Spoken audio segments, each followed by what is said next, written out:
Hi friends, Adam Thompson coming to you as always from Focal Point of Minnesota's world headquarters in lovely, sunny, crisp, autumnal Plymouth, Minnesota. Happy Friday. Hope you're having a great day. We are nearly 10 months into the year. We are nearly a month into the fourth quarter. The end of the year is on the way. The new year is coming. The holidays are right around the corner. And this time of year gets a little hectic. I am always a proponent for setting plans, for having goals, for having a purpose and a plan for what you do and why you do it. But I think at no point in the year is it more important than the end of the year heading into a new year.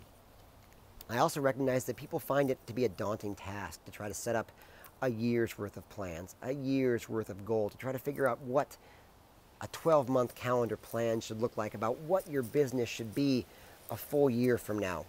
It can be a tough task, but I would submit that anyone can plan for the next 90 days. Anyone can come up with a quarterly plan for their profession or for their business. When I work through this process with clients, we typically break it down into 7 steps. And step 1 simply comes down to setting your goals.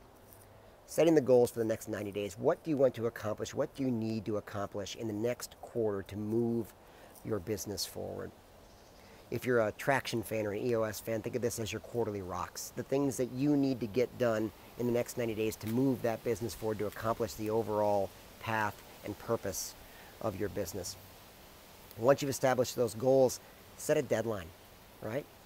Set a timeline on them. When would you like to accomplish these goals? Is this something that needs to happen in the next 30 days or the next 90 days? Should this goal be reached at the end of January or not until the end of March? After you've set those goals and set that timeline, step 3 is to identify what's going to get in your way, right? Identify the obstacles, the constraints that are going to hold you back. If you know what's going to get in your way, you can develop a plan and a path to get around those things, to minimize those constraints so you can continue to move forward on your path to success. What do you need to know? Step 4, what are the knowledge or skills that you don't have that you need to learn or need to acquire in order to reach your goals? If you run an HVAC contracting business and you want to get into duct cleaning, perhaps you should learn how to clean ducts, right? You need to learn that skill. You need to gain some knowledge. You need to gather some information in order to take advantage of this new product, new service, new line that you plan to use in your business. Who's in your corner?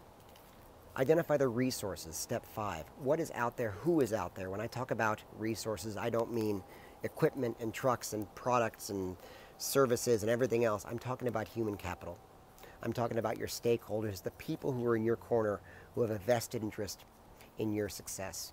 Your teammates, your employees, your customers, your vendors, your partners, your board, your advisors, your peers.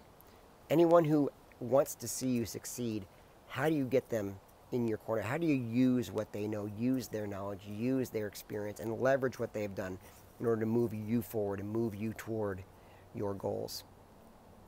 Step 6 simply comes down to getting it down on paper, right? Establishing who needs to do what and by when. What are the sequence of events that need to happen? What are the sub-deadlines? If the main goal needs to happen by March 15th, what needs to happen by January 15th, by January 30th, by February 1st, by February 15th, in order to move you toward that goal? Get those sub-deadlines down. Get those identified areas that need to happen, and by whom and by when. Put them down on paper. And then finally, take action. The best written plan in the world with no action is nothing more than a written plan with no action.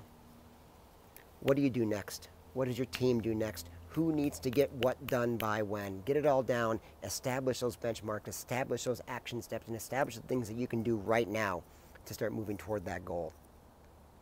If your first action step is to try to figure out how to build that plan, perhaps you and I should have a conversation.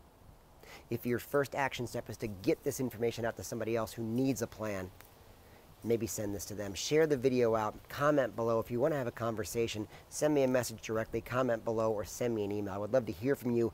I would love to know what your plans, what your goals for the fourth quarter, for the first quarter look like. Get out. Let's get it down on paper. Let's get your plan put together.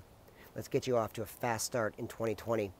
Have a great weekend, and I'll talk to you soon.